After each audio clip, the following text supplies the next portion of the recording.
Going into this 2021 season, there are make that five players who I feel are on the hot seat. You want to hear content about the Philadelphia Eagles and the Philadelphia 76ers?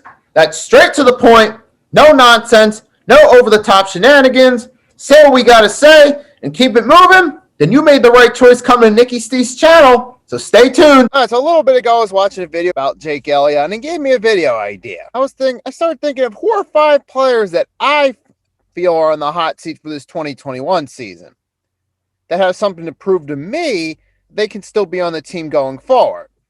I'm just going to make a short vid giving my five guys who I feel are on the hot seat that have something to prove that they can still be here going forward. So without any further ado, here are my top five guys. You can feel free to also give me your top five guys you feel are going to prove they can be here long term. You guys feel free to comment, but here's my list. Number 5. Now, some of you might disagree with me. Some of you might think I'm crazy for saying this, but Lane Johnson. And the reason I say Lane Johnson is because while Lane Johnson, he's one of our main offensive tackles, and 3-time Pro Bowler, an All-Pro.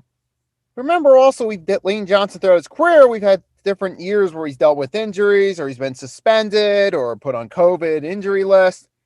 I feel Lane Johnson needs to prove that he can be a factor. He can actually stay on the field, be a factor and a difference maker in the offensive line. So I feel he needs to prove that he can actually stay in the lineup, because there's been that trend throughout of his career, as I've stated, either injury, suspension, or whatever, but he needs to prove that he can stay on the field, stay healthy, stay out of trouble, and stay productive. Somehow, obviously, because he is a 3-time Pro Bowler, he's one of our main guys in the offensive line. That's why I have him on the lower end, my approval list. My number 4 is actually going to be Boston Scott. Because now think about it. We've got all these other running backs. We got Kenneth Gainwell, Jordan Howard's back.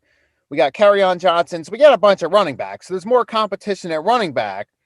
Now, Boston Scott has shown he can be a solid number 2 option in previous years. However, this year, things are different. There's more competition at running back. He's going to need to show that he can still have a spot on the roster while competing against Jordan Howard, Kerryon Johnson. So I got Boston Scott on this list that he needs to prove he can still have a spot on this roster over the other running backs we have.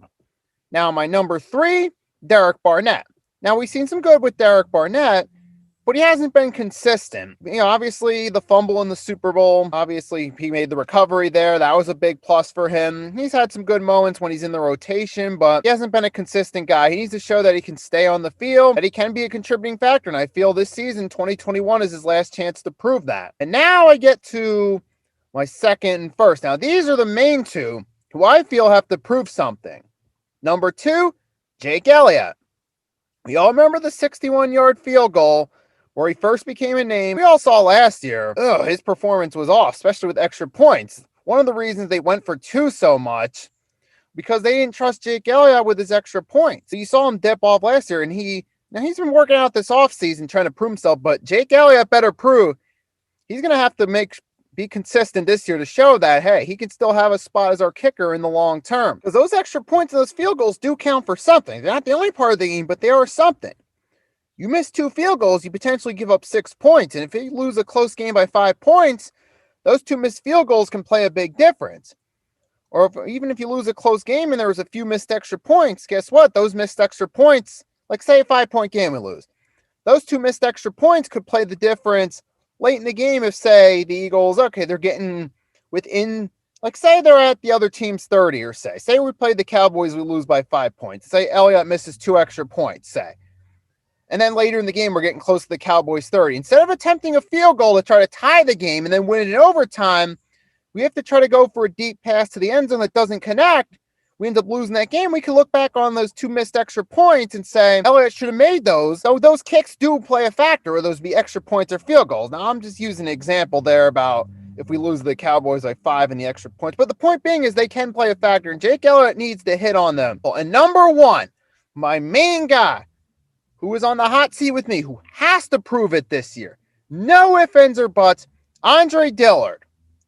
Because he was our first-round draft pick back in 2019, and in 2 seasons has not proven any productivity whatsoever. It's his 3rd year. He is going to have to prove something, that he can be productive and that he can do something for the Eagles' offensive line. Because if he doesn't do anything productive this year, a first-round draft pick after 3 seasons, doing nothing productive, to me, that means it's time to move on. Draft you with their first round pick, and if you don't do anything in 3 seasons, it's time to move on. He better at least be in the lineup, and he better prove something this year, or else I don't want him around anymore. Those of you that watch, thank you for watching. You can feel free to let me know who are your 5 guys who you feel are in the hot seat that better prove something this year, or else you're going to consider moving on from them. Let me know in the comment section. Most of all, to everyone watching, have a wonderful day or night. If you're new to the channel, you haven't subscribed, do so. Show your support for this channel. Help get this channel out there for more people to enjoy. Also, hit the like button to help push the video out for more people to enjoy. Nicky Steve signing off, and I'll see you next time.